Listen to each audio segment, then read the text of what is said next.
Alright, so a couple of weeks ago, if you had been in my stream, you'd known that I had actually switched over to a single PC streaming setup. Normally, I run a dual PC streaming setup just because I want to get the best quality for my stream as well as the highest frame rates on my gaming PC. Now, the reason that I actually went to a single PC streaming setup is because I was contacted by a company by the name of ApexDesk, and they wanted to send me a 55-inch standing desk to do a review. I thought about it and I figured this is a great opportunity because I figured I had never used a standing desk before, and it would also let me gauge how single PC streaming setups run in 2021. So today we're going to talk about ApexDesk's new 55-inch Vortex M standing desk and how I configured a single PC streaming setup to run on it. Let's talk about it.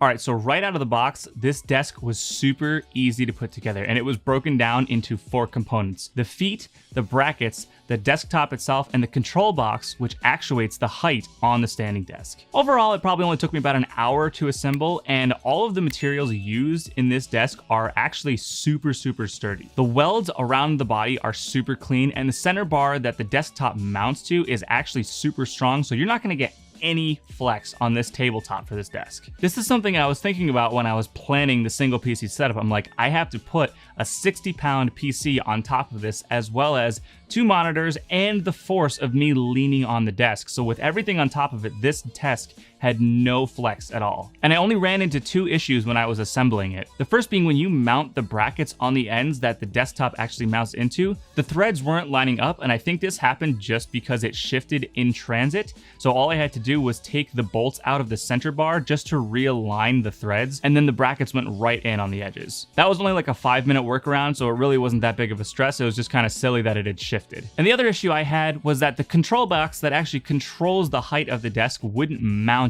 into the frame where it was supposed to. My desk actually had a machining error where the holes that are supposed to have threads where the bolts screw into didn't have any threads. So I reached out to ApexDesk and they immediately got back to me, and I mean like within 5 minutes. And within about an hour, they had a solution of sending me bolts, washers, and nuts to actually allow the control box to be mounted to the frame. Even though there weren't any threads, we would just use bolts and nuts to hold it in place. And to top it off, they even sent me the cable management tray, which mounts underneath the desk, included for free. They didn't have to do that, and I didn't ask them, and that was super nice of them to do that. Overall, their customer service is awesome. They're super responsive, and if there's ever any issues, you can rest assured that they will get back to you and actually take care of you. Plus, they're based out of California, so it makes contacting them really easy. And as a side note, the machining error is very rare. This is not a common issue that they run into. So again, the fact that they mitigated this almost immediately basically solidifies the fact that if I ever wanted to buy another desk from them, I would. All right, so moving on from the assembly, we're gonna focus on 3 things: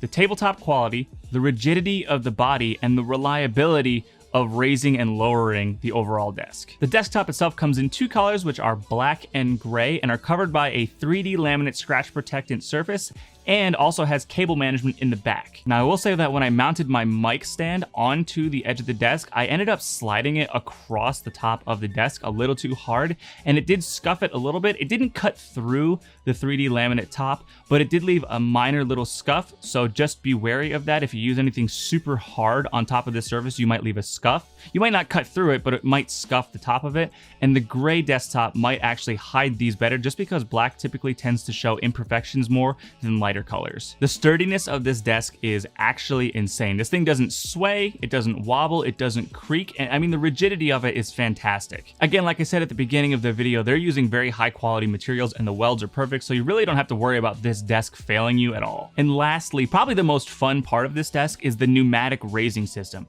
So unlike other standing desks, this desk actually uses an air-based system rather than a motorized system to raise and lower it.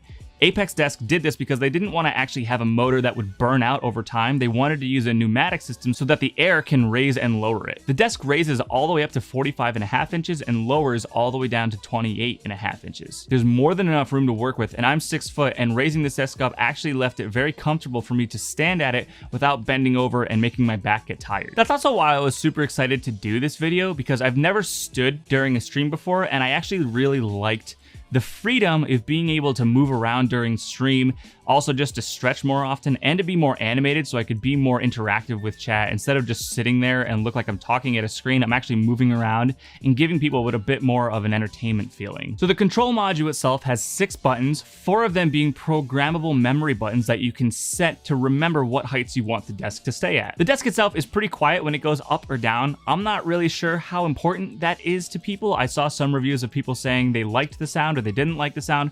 Personally, I don't really care because you're not going to be moving the desk up and down enough to really worry about the sound. You're going to move it once and then maybe stand at it for a couple hours, or you might sit at it for a couple hours, and moving it only takes anywhere from 20 to 30 seconds to max height. The only thing I noticed about this control module is that if you click the button too quickly, it'll light up, but it won't actually initiate the raising or lowering. So instead of just a quick click, just make sure that you actually hold it for like a second, so when it lights up, it actually registers that you're trying to move it. I noticed that if I clicked it too quickly, it would just light up, but it wouldn't actually raise the desk or lower the desk. But if I just held it for maybe half a second to a second, it would actually initialize the movement of the desk. And overall, I'm gonna give this desk a solid 9 out of 10, especially for it being my first standing desk experience. This is pretty fantastic. I will say the cable management is just a little tricky because of the way that it mounts underneath the desk. And I'm no cable management expert, so realistically, I'm not trying to make this thing look perfect. I just kind of hide them all inside the tray. But having to run the cables through the holes in the back and then up into a tray that's shaped like a U made it a little tricky for me. This was my first time ever doing something like this,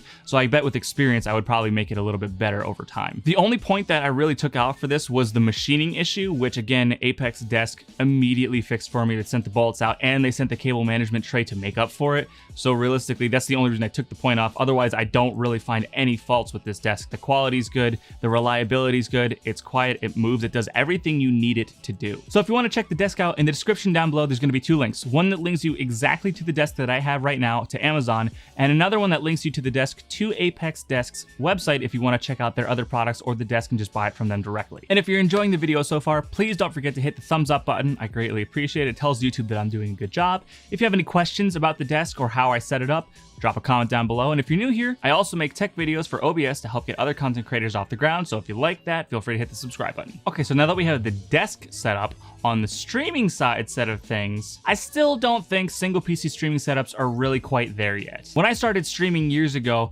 I started with an i7 5820K and a 980 Ti, and I was on a 3-monitor setup, and I could play Fortnite at 1080p Ultra and still pull about 120 to 140 FPS. But as streaming demands have grown over the years and tech has become more demanding, more CPU intensive, like using a DSLR or playing more intensive games, I just don't think single PC streaming setups can really handle it. And because of the streamers are always looking for a way to optimize their setups to make them run as smoothly as possible. And that's where Nvidia came in when their new RTX cards came out. They actually partnered with the OBS team to rewrite the entire Nvenc encoder to support RTX cards. So instead of using your processor as your encoder, it uses your GPU, and it only uses about 5%. However, the downside is that it's only compatible with RTX cards. And even with RTX cards, games today are still ridiculously more taxing than they were, say, 3 to 4 years ago. While I was doing my single PC streaming setup, I was playing Apex Legends at 1080p, minimum settings in game, and streaming at 936p on the new Nvenc encoder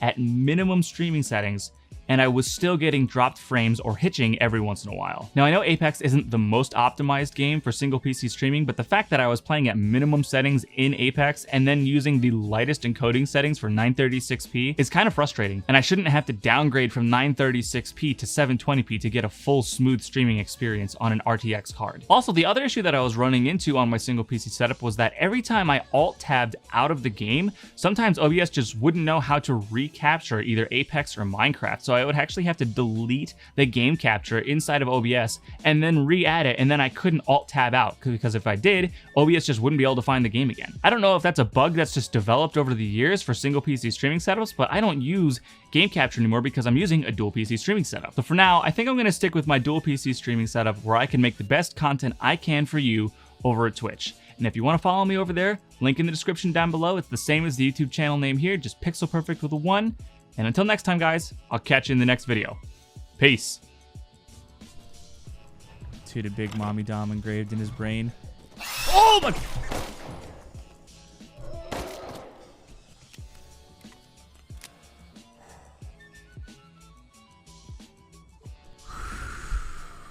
It's fine. It's fine. Everything's fine.